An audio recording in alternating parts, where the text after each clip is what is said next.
દીવાની વાટ સંપૂર્ણ બળી જવી કે બચી જવી?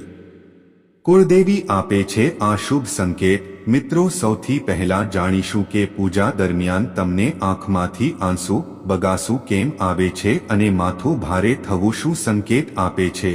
પૂજા કરતી વખતે આંખમાં આંસુ કેમ આવે છે? ઘણીવાર પૂજા દરમિયાન મન દુઃખોને યાદ કરીને ઉદાસ થઈ જાય છે। દુઃખમાંથી મુક્તિ મેળવવા માટે તેઓ ભગવાનને પ્રાર્થના કરવા લાગે છે। આ દરમિયાન તમે ક્યારે અનુભવ્યું હશે કે પૂજા દરમિયાન આપણી આંખો આપણું મન બની જાય છે? પૂજા દરમિયાન ભીની આંખો, નિંદ્રા, બગાસું અને હિંકનો પણ પોતાનો અર્થ છે। શાસ્ત્રોમાં એવું માનવામાં આવે છે કે સાચા શ્રદ્ધા અને સાચા હૃદયથી કરવામાં આવતી પૂજા હંમેશા ફળદાયી રહે છે। જે લોકો આ રીતે પૂજા કરે છે તેમના ઘરમાં હંમેશા શાંતિ અને સુખ રહે છે। પરંતુ ઘણી વખત તમે જોયું હશે કે કેટલાક લોકોને પૂજા દરમિયાન ઊંઘ આવે છે અથવા બગાસું આવે છે અને આપણે તેને અવગણીએ છીએ।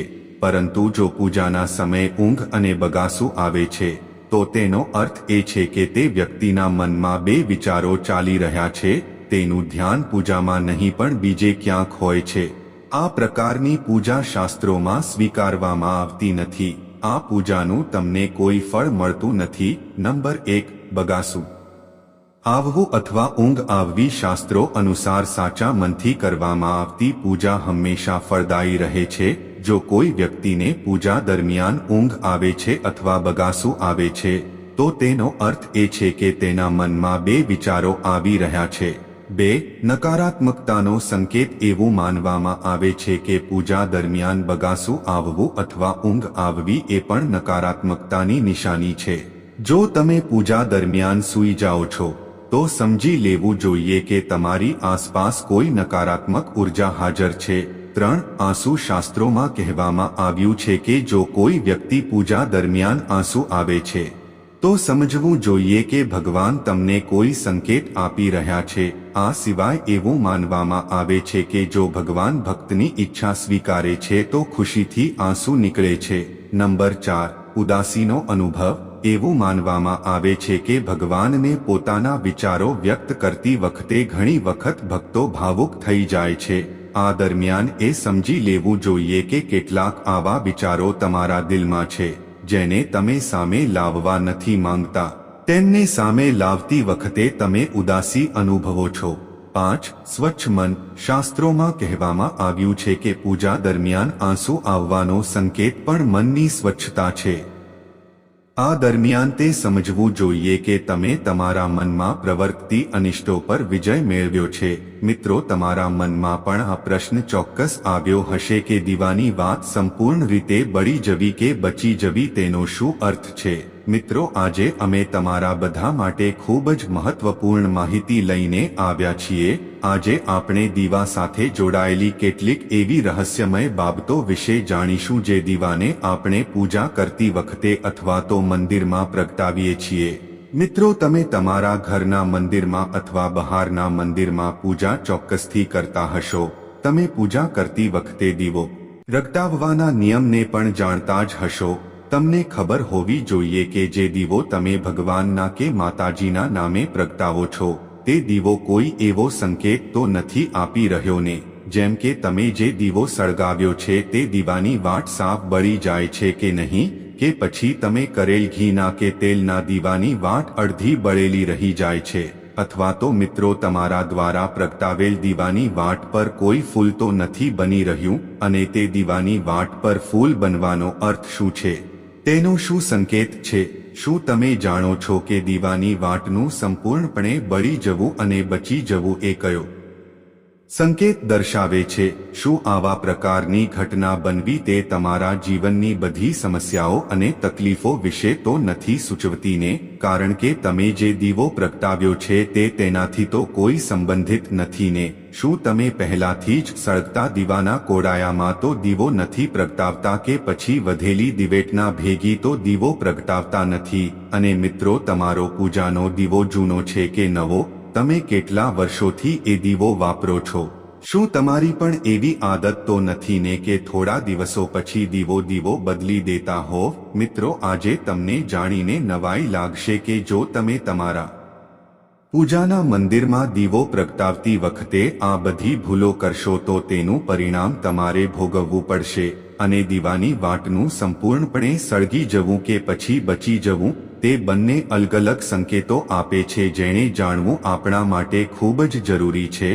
તો મિત્રો આ બધા લક્ષણો કે સંકેતોને જાણવા માટે આજના વિડીયોમાં અંત સુધી અમારી સાથે જોડાયેલા રહેજો અને વિડીયો પસંદ આવે તો કમેન્ટ બોક્સમાં જય માતાજી ચોક્કસ લખજો। વિડીયોને લાઈક શેર સાથે ચેનલને સબસ્ક્રાઇબ કરીને માતાજીના ભક્તોની હાજરી આપશો। જ્યારે આપણે પૂજા કરીએ છીએ ત્યારે ક્યારેક આપણો દીવો અચાનક ઓલવાઈ જાય છે તો ક્યારેક એવું બને છે કે પૂજા કર્યા પછી આપણે તે દીવાને માતાજીના કે ભગવાનની સામે સળગતો છોડી દઈએ છીએ પરંતુ થોડા સમય પછી દીવો પોતે જ ઓલવાઈ જાય છે અથવા તો તે દીવો પોતે જ બુઝાઈ જાય છે અને તેમાં બળેલી રૂની વાટ અને ઘી રહી જાય છે તો ક્યારેક આપણા દીવાની વાટ સંપૂર્ણપણે બળી જાય છે અને તેમાં એક ફૂલ પણ બની જાય છે। તો મિત્રો આ બધા સંકેતોના અલગ અલગ નકારાત્મક અને સકારાત્મક પરિણામો જોવા મળે છે।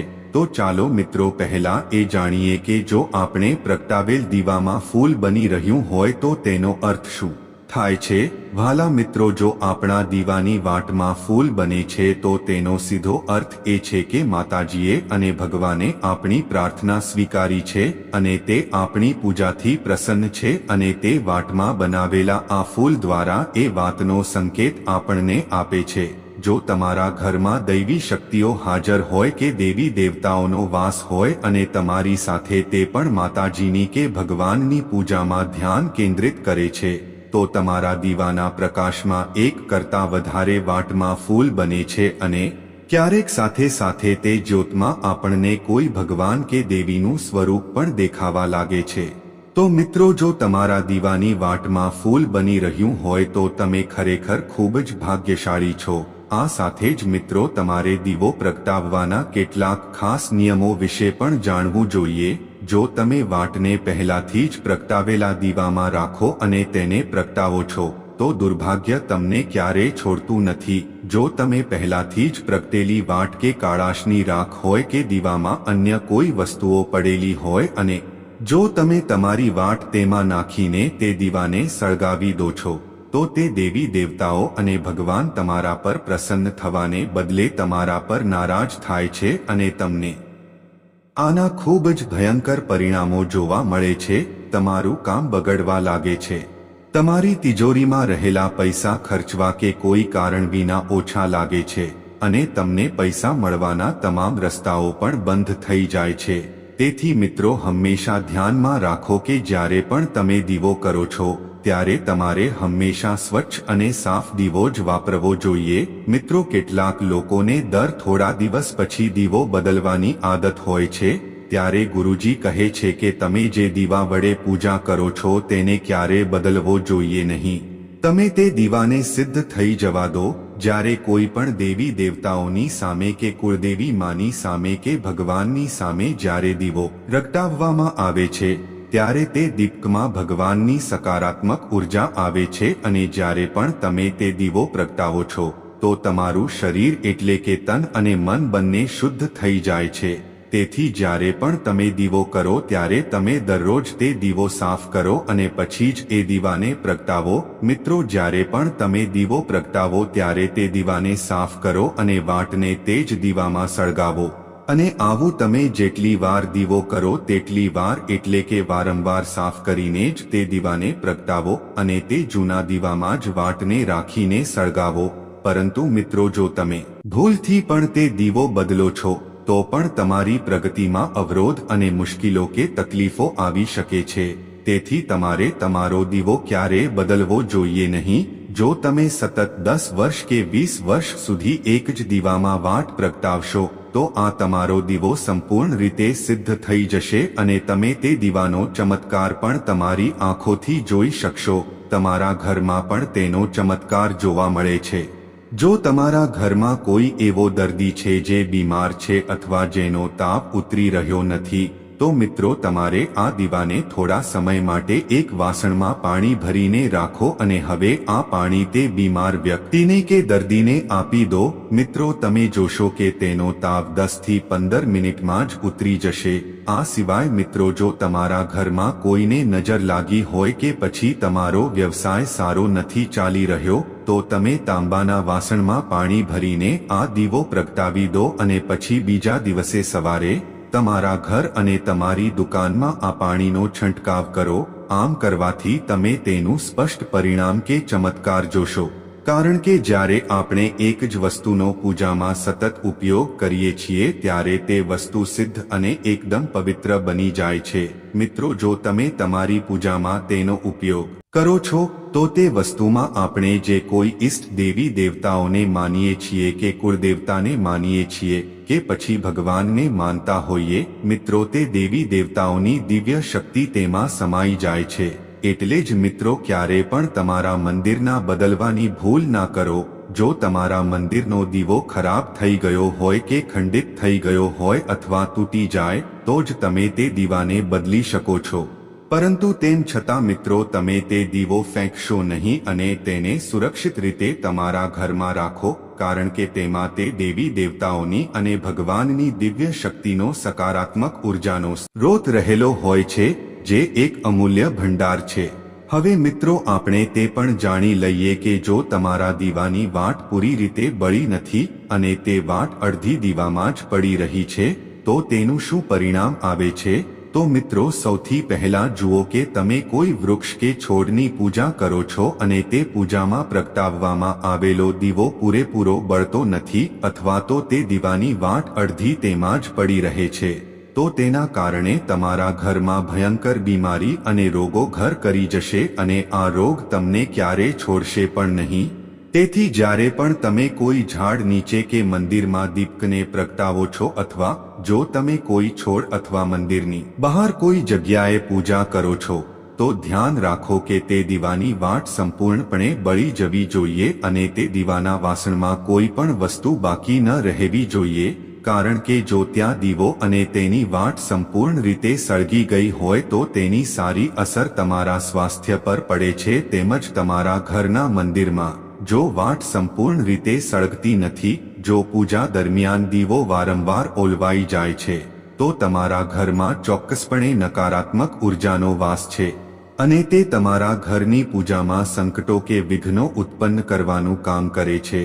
મિત્રો જો ઘરમાં કોઈ દુષ્ટ શક્તિ હોય કે મેલી વિદ્યા કોઈએ કરી હોય અથવા તો એવી કોઈ શક્તિ હોય જે ઈચ્છતી ન હોય કે તમારા ઘરમાં ક્યારે તમારા કુળદેવી માના કે પછી ભગવાનના આશીર્વાદ બની રહે અને તમારા ઘરમાં સકારાત્મક ઉર્જાનો વાસ બની રહે તો મિત્રો તે નકારાત્મક ઉર્જા તમારી પૂજા સફળ થવા દેતી નથી. કેમ કે મિત્રો એક જ વાતાવરણમાં સમાન પ્રકારની ઉર્જાઓમાં કાં તો સકારાત્મક ઉર્જા રહી શકે અથવા તો નકારાત્મક ઉર્જા જ રહી શકે છે અને દુષ્ટ શક્તિઓ ક્યારે ઈચ્છતી નથી કે દેવી શક્તિઓ હોય કે પછી કુળદેવી વાસ હોય એ તમારા ઘરમાં નિવાસ કરે. કારણ કે જો માતાજી કે ભગવાન તમારા ઘરમાં વાસ કરશે તો તે નકારાત્મક અને ખરાબ શક્તિઓને તે ઘર છોડવું પડશે.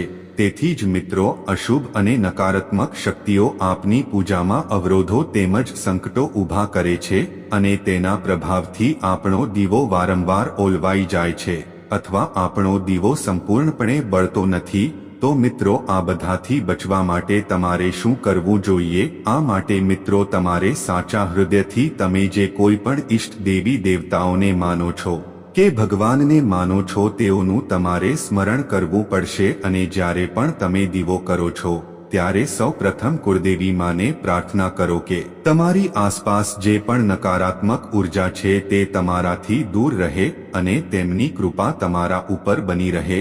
તેમજ આવી શક્તિઓથી બચવા માટે જ્યારે પણ તમે દીવો પ્રગટાવો ત્યારે ગંગા જળથી ગોળ વર્તુળ બનાવી લો અને આ ગોળ વર્તુળમાં દીવો રાખો. કારણ કે ગંગા જળને ખૂબ જ પવિત્ર માનવામાં આવે છે અને ગંગા જળને મહાદેવનું વરદાન પણ આપવામાં આવ્યું છે. એટલે જ ગંગા જળના પાણીમાં કોઈ પણ દુષ્ટ શક્તિ પ્રવેશી શકતી નથી.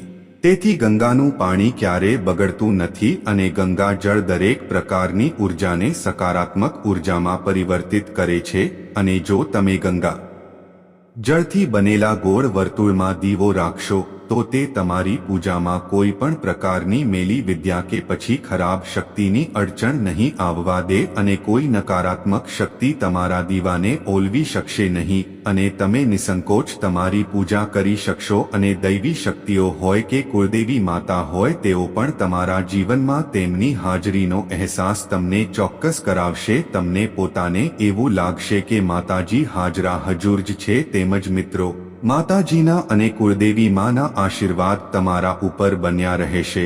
મિત્રો, હું આશા રાખું છું કે અમારા દ્વારા આપવામાં આવેલી માહિતી તમને પસંદ આવી હશે તો કૃપા કરીને સાચા હૃદયથી કમેન્ટ બોક્સમાં જય માં લક્ષ્મી ચોક્કસ લખો. સાથે જ ચેનલને લાઇક સબસ્ક્રાઇબ કરીને બેલ આઇકન પણ પ્રેસ કરજો. તમારો ખૂબ ખૂબ આભાર.